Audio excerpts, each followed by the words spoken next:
कभी सोचा है जिन क्लासेस में तुम पढ़ने जाते हो वो दिन के वक्त तो बहुत ही ज़्यादा चहल पहल वाली होती है।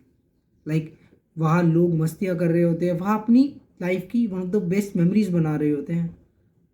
पर जैसे ही रात हो जाती है तो वो कॉलेज अपने साथ बहुत सारे रहस्य, अंधेरा और डर लेके भी चलता है। आज हम मुंबई शहर के एक ऐसे कॉलेज के बारे में बात करेंगे जिसकी हॉन्टेड घटनाएं सुन के तुम खुद हैरान हो जाओगे, खुद कंफ्यूज हो जाओगे कि ऐसी चीज़ें तुमने मूवीज़ में ही देखी होगी। कहा जाता है ये कॉलेज हमेशा से हॉन्टेड नहीं था, किसी कारण वर्ष ये हॉन्टेड बन गया। यहाँ पे एक नहीं, दो नहीं, काफ़ी लोग और भूतों का वास है। और ये चीज़ मैं अपनी तरफ से नहीं कह रहा। अब इंटरनेट पे जाओगे तो इस स्पेसिफिक कॉलेज के बारे में अगर आप चेक करोगे तो आपको बहुत से अच्छी वेबसाइट्स पे आपको मिल जाएगा, बहुत सारी वेबसाइट्स पे आपको इसके बारे में चीज़ें मिल जाएगी। आज हम जिस कॉलेज के बारे में बात करना चाह रहे हैं वो मुंबई शहर के जुहू इलाके में स्थित है, सिचुएटेड है, और वो एक गर्ल्स कॉलेज है। तो जिन जिन लोग मुंबई जो जो लोग मुंबई में रहते हैं वो मेरी बात से समझ गए होंगे कि मैं किस कॉलेज के बारे में बात कर रहा हूँ।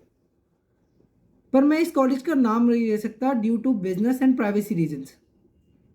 इसलिए अगर तुम में से किसी को भी इस कॉलेज का नाम पता है तो वो कमेंट सेक्शन में लिख सकता है। इस कहानी को शुरू करने से पहले अगर आप ऐसे ही haunted, mysterious and thrilling videos देखना चाहते हैं तो प्लीज़ मेरा चैनल सब्सक्राइब कीजिए एंड बेल आइकन को क्लिक कीजिए। ये बात है 2012 सितंबर की। कॉलेज में नया नया सेमेस्टर शुरू ही हुआ था। इस बीच उस वक्त उसी कॉलेज में एक नया वॉचमैन आता है। इस वॉचमैन का नाम होता है अरविंद। ये महज 26 साल का एक लड़का होता है जो बिहार से मुंबई सिर्फ एक वॉचमैन की ड्यूटी के लिए आता है। ये उसकी पहली जॉब थी और इस जॉब को मिलने के लिए उसे बहुत खुशी थी कि इसको जॉब मिली और उसके फेवरेट सिटी में मिली। वो उसकी अलग खुशी थी। पर कौन जानता था कि ये खुशी कुछ दिनों में उसका सबसे भयानक सच बनने वाली है। पहले दिन की खुशी में अरविंद जल्दी से कॉलेज जाता है और अपने सुपरवाइज़र से मिलता है। उसका जो सुपरवाइज़र होता है वो उसको कॉलेज का एक छोटा सा टूर देता है और यू कुड से कैंपस का एक छोटा सा टूर देता है और उसको उसकी ड्यूटी समझाता है, उसके टाइमिंग समझाता है। पर जाने से पहले उसको सब कुछ समझाने के बाद जाने से पहले सुपरवाइज़र उसको एक चीज़ कहता है कि अरविंद, तुम्हें कभी भी फर्स्ट फ्लोर के लेफ्ट हैंड साइड वाले कॉरिडोर में रात के 9 बजे के बाद कभी नहीं जाना। अरविंद सुपरवाइजर से ये पूछते क्यों सर, यहाँ कुछ इलीगल एक्टिविटीज होती है क्या?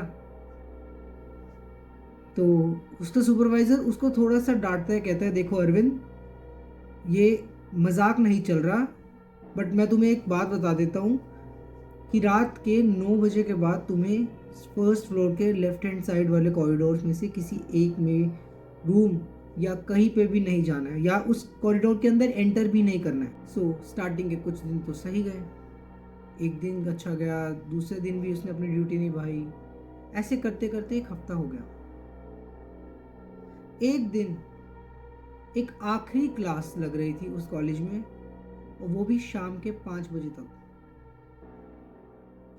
और इस बीच अरविंद सुबह से बहुत थका हुआ था, तो वो क्या करता है कि वो एक छोटा सा नैप ले लेता है, ये सोच के कि जब कॉलेज के बच्चे कॉलेज कैंपस से बाहर निकल रहे होंगे तो उनकी आवाज़ सुन के तो मैं उठ ही जाऊंगा। झटके से एकदम से उसकी आँख खुलती है, वो घड़ी की तरफ देखता है तो घड़ी में महज 8:30 बज रहे होते हैं। इस बात से घबराकर कि ये तुम मेरे साथ मैंने ऐसा क्या कर दिया, ये ड्यूटी करनी थी, मैं ऐसे कैसे सो गया, तो वो जल्दी से कॉलेज में जाता है और अपनी ड्यूटी करता है। सो वो कॉलेज में एंटर ही होता है। वो क्या करता है, पहले ग्राउंड फ्लोर के सारे सारे कॉरिडोर्स में वो पूरा सर्वेलेंस करता है ग्राउंड फ्लोर का। वो ग्राउंड फ्लोर के सर्वेलेंस के ख़त्म होने के बाद उसको फर्स्ट फ्लोर पे जाना होता है। सो झटके से उठने के कारण उसे थोड़ी थोड़ी तो नींद अभी भी आ रही होती है। सो अरविंद थोड़ी नींद नींद में फर्स्ट फ्लोर पर चढ़ता है और अपने राइट हैंड साइड वाले कॉरिडोर्स में जाता है और हर एक क्लास, हर एक वॉशरूम चेक करता है।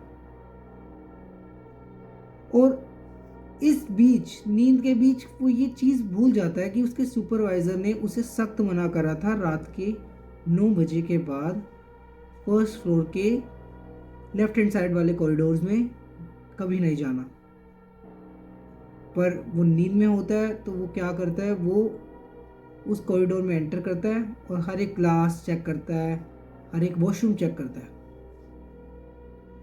सो वो फर्स्ट फ्लोर चेक करके ग्राउंड फ्लोर पे जाने वाला ही होता है कि एकदम से उसे किसी के गिनती करने की या उसे कुछ आवाज़ें सुनाई देती हैं। ये जो आवाज़ें हैं कुछ ऐसी होती है कि कहीं ना कहीं तो अभी भी रात को क्लास तो चल रही है, जहाँ से उसे आवाज़ हो रही होती है वो उस तरफ चल देता है। और वो चलता भी किस तरफ है, फर्स्ट फ्लोर के लेफ्ट हैंड साइड वाले कॉरिडोर में। फिर से एक एक करके हर एक रूम चेक करता है और वो कॉरिडोर के आखिरी तक पहुंच जाता है और उसे कोई भी रूम में कोई भी क्लास होती हुई नज़र नहीं आ रही हो। फिर एकदम से उसने ये सोचता है कि ये शायद मेरा वहम ही होगा, तो चलो अपना अपना घर चलते हैं। वो जैसे ही मुड़ने वाला होता है तो उसके पीछे से उसे फिर से एक आवाज़ सुनाई देती है और इस बार ये पर्टिकुलर आवाज़ एक औरत की होती है जो कुछ ना कुछ गिन रही होती है या कैलकुलेशंस कर रही होती है, जैसे 1 2 3 4। तो इस बार वो साउंड बहुत ही तेज़ आ रही होती है कि इस बार वो ये चेक करता है कि उसको फिर से तो कहीं वहम नहीं हो रहा। पर जब वो ध्यान से सुनता है तो उसको किसी ना किसी क्लासरूम से फिर आ रही होती है वो आवाज़ें। सो वैसे तो वो आखिरी कॉरिडोर के आखिरी में ही होता है, उस फ्लोर के उस कॉरिडोर के बिल्कुल आखिरी में होता है।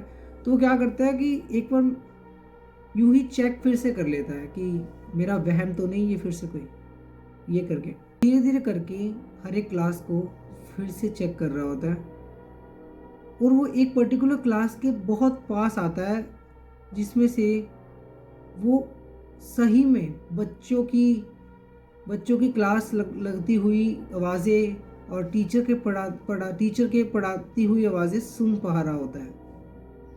तो वो जल्दी से जाता है और अंधेरे में अपनी टॉर्च लेके उसे विंडो पे रख के वो उस रूम के पास जाता है। वो चेक कर रहा होता है और वो ये देखता है कि क्लास तो खाली है, पर वो आवाज़ें फिर से आ रही है और वो लगातार आ रही है इस बार, और वो उसी क्लास से आ रही है। तो इस बात से बहुत ही कंफ्यूज हो गए। वो सोचता है चलो एक बार मैं ना इसे खोल के चेक ही कर लेता हूँ। तो वो धीरे से कुंडी खोलता है और खोल के जैसे ही वो दोनों दरवाजे खोलता है आवाज़ें एकदम से बंद हो जाती है। तो वो ये बात से बहुत ही कंफ्यूज होता है इस बात से कि ये क्या हो गया, मतलब। तो वो अपनी टॉर्च लगाता है और एक एक करके हर एक डेस्क के पास देखते कि कोई बच्चा या कोई क्लास में रह तो नहीं गया। वो चेक करता है तो उसको ना कोई खुली विंडोज़ मिलती है, ना कोई चलते हुए लाइक फैंस वगैरह की इलेक्ट्रिसिटी अप्लायंस चलते हुए उसे कुछ मिलता नहीं। सो वो क्या करता है, वो एक बार ना वो क्या करता है कि वो अंदर की तरफ चल जाता है उस क्लास के, और जैसे ही वो अंदर की तरफ जाता है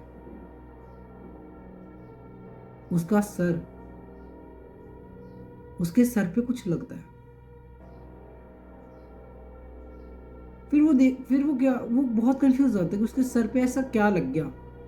तो उस चीज़ को वो देखने के लिए वो ऊपर की तरफ अपनी अपनी हेडलाइट्स या फिर वो जो टॉर्च है उसके पास, वो ऊपर की तरफ करता है, तो उसको वो देखता है कि वहाँ एक औरत की लाश लटकी है